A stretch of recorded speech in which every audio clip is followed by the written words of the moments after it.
Hello दोस्तों, कैसे हैं आप सभी। उम्मीद करते हैं आप सभी स्वस्थ होंगे। बहुत बहुत स्वागत है आपका हमारे यूट्यूब चैनल ट्रिकी हिंदी पर। दोस्तों, पिछली वीडियो में हमने बात की थी वर्णमाला के एक भाग स्वरों के बारे में। आज के इस वीडियो में हम बात करने वाले हैं वर्णमाला के दूसरे भाग व्यंजनों के बारे में। तो चलिए अपनी इस वीडियो को शुरू करते हैं। सबसे पहले जान लेते हैं व्यंजन होते क्या हैं, तो इनकी परिभाषा जान लेते हैं। आइए शुरू करते हैं। जिन वर्णों का उच्चारण स्वरों की सहायता से होता है उन्हें व्यंजन कहते हैं। दोस्तों, हम कह सकते हैं जिन वर्णों के उच्चारण के लिए स्वरों की आवश्यकता होती है उन्हें व्यंजन कह सकते हैं। साधारण शब्दों में बात करें, जो स्वतंत्र रूप से उच्चारित नहीं होते, जिनके उच्चारण के लिए स्वरों की सहायता लेनी पड़ती है, उन्हें व्यंजन कहते हैं। नेक्स्ट पॉइंट की बात करें तो चलिए जान लेते हैं व्यंजनों के भेद। भेद को ही प्रकार भी कहते हैं। आइए जानते हैं व्यंजनों के प्रकार। सबसे पहले प्रयत्न के आधार पर व्यंजनों के प्रकार जान लेते हैं। प्रयत्न के आधार पर सबसे पहला पॉइंट आता है स्पर्श व्यंजन। तो आइए जान लेते हैं क्या होते हैं स्पर्श व्यंजन। ये व्यंजन कंठ, तालु, मूर्धा, दंत और ओष्ठ से उच्चारित होते हैं। इनकी संख्या 25 होती है। दोस्तों, हम कह सकते हैं वे व्यंजन जो कंठ, तालु, मूर्धा, दंत और ओष्ठ से उच्चारित होते हैं स्पर्श व्यंजन कहलाते हैं। परीक्षा में आपसे पूछा जाता है स्पर्श व्यंजनों की संख्या कितनी होती है, तो स्पर्श व्यंजनों की संख्या 25 होती है। आइए जान लेते हैं कौन कौन से होते हैं स्पर्श व्यंजन। स्पर्श व्यंजनों को 5 वर्गों में विभाजित किया गया है। प्रत्येक वर्ग में 5-5 वर्ण रखे गए हैं। सबसे पहले वर्ग की बात करें तो पहला वर्ग हमारा होता है का वर्ग। का वर्ग के अंतर्गत का, ख, ग, घ, अण ये 5 वर्ण आते हैं। अब बात करते हैं दूसरे वर्ग के बारे में। दूसरा वर्ग होता है चा वर्ग। चा वर्ग के अंतर्गत चा, छ, ज, झ और उआ आते हैं। अब तीसरे वर्ग की बात कर लेते हैं। तीसरा वर्ग होता है टा वर्ग। टा वर्ग के अंतर्गत ट, ठ, ड, ढ और अण आते हैं। अब बात करते हैं चौथे वर्ग की। चौथा वर्ग होता है ता वर्ग। ता वर्ग के अंतर्गत आते हैं त, थ, द, ध और न। अब बात करते हैं पांचवें वर्ग के बारे में। तो पांचवा वर्ग हमारा होता है पा वर्ग। पा वर्ग के अंतर्गत प, फ, ब, भ, मा वर्ण आते हैं। दोस्तों, आपसे परीक्षा में पूछा जाता है कि का वर्ग का उच्चारण कैसे किया जाता है, तो हमारा जवाब होगा कंठ से। चा वर्ग का उच्चारण कैसे किया जाता है, तालु से। टा वर्ग का उच्चारण कैसे किया जाता है, मूर्धा से। ता वर्ग का उच्चारण कैसे किया जाता है, दंत से। पा वर्ग का उच्चारण कैसे किया जाता है, ओष्ठ से। दोस्तों, परीक्षा में आपसे उच्चारण से संबंधित प्रश्न पूछा जाता है, जिसके लिए मैं एक ट्रिक बनाकर आपको याद करवा सकता हूं। तो देखते हैं हमारी ट्रिक क्या है। सबसे पहले पांचों वर्गों को इस प्रकार याद कर लेंगे। क, च, ट, त, प। अर्थात इसे ऐसे याद कर सकते हैं कचट तप, कचट तप। अब इसको याद करने की ट्रिक है KTM 2।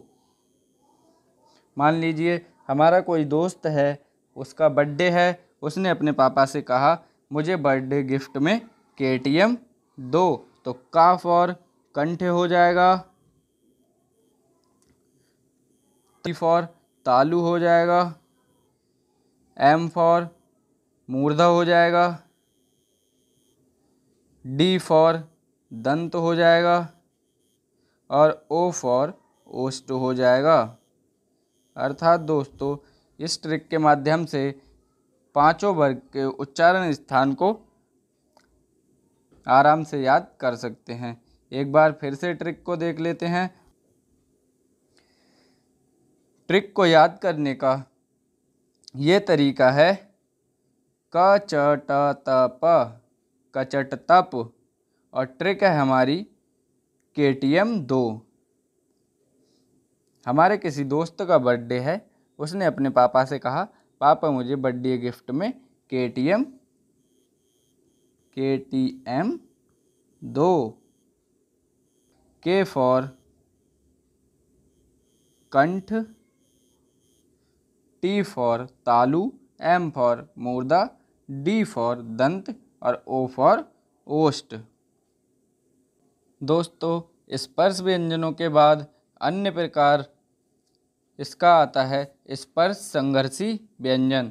तो आइए जान लेते हैं स्पर्श संघर्षी व्यंजन कौन कौन से होते हैं। तो स्पर्श संघर्षी व्यंजन 4 होते हैं। चा, छा, जा, झा, ये चारों वर्ण स्पर्श संघर्षी व्यंजन होते हैं। अब इसके C टाइप की बात करें तो संघर्षी व्यंजन ख, ग, ज, श, श, हा होते हैं। D टाइप की बात करें तो D टाइप हमारा पार्श्विक व्यंजन जो केवल ला होता है। नेक्स्ट टाइप की बात करें तो लुंठित व्यंजन, लुंठित हमारा रा होता है। दोस्तों पार्श्विक और लुंठित व्यंजन आपकी परीक्षा की दृष्टि से बहुत ज़्यादा इम्पोर्टेंट हो जाते हैं। परीक्षा में कई बार यहीं से क्वेश्चन पूछा जाता है। नेक्स्ट टाइप की बात करें, नेक्स्ट टाइप आता है हमारा उत्क्षिप्त व्यंजन। तो उत्क्षिप्त व्यंजन हमारे 2 होते हैं, णा और णा।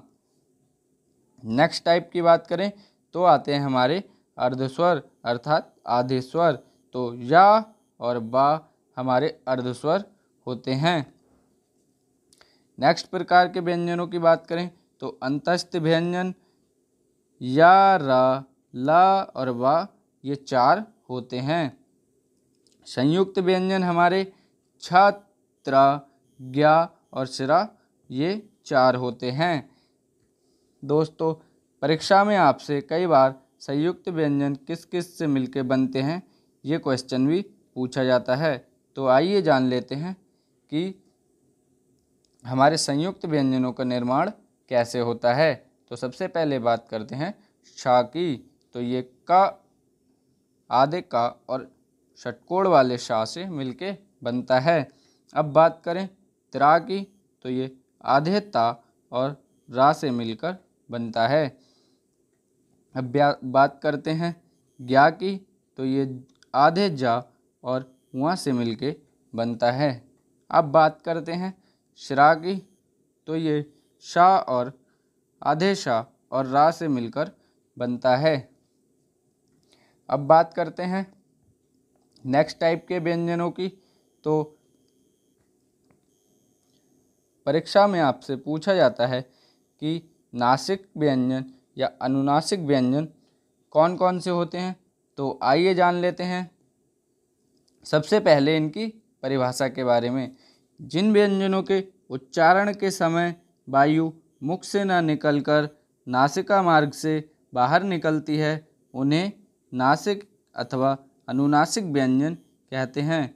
दोस्तों साधारण शब्दों में बात करें तो जिन वर्णों का उच्चारण मुख से न होकर के नाक के द्वारा किया जाता है अनुनासिक व्यंजन कहलाते हैं। जैसे णा, इया, णा, ना, मा। दोस्तों इसको हम इस प्रकार भी याद कर सकते हैं कि प्रत्येक वर्ग का 5वां अक्षर नासिक व्यंजन या अनुनासिक होता है। दोस्तों ये थे हमारे व्यंजन के प्रयत्न के आधार पर प्रकार। आज की वीडियो में यहीं तक बात करते हैं। मिलते हैं आपसे नेक्स्ट वीडियो में व्यंजनों के अन्य प्रकार के बारे में जानकारी लेकर। तब तक स्वस्थ रहिए और अगर वीडियो अच्छी लग रही है तो चैनल को सब्सक्राइब कर लीजिए।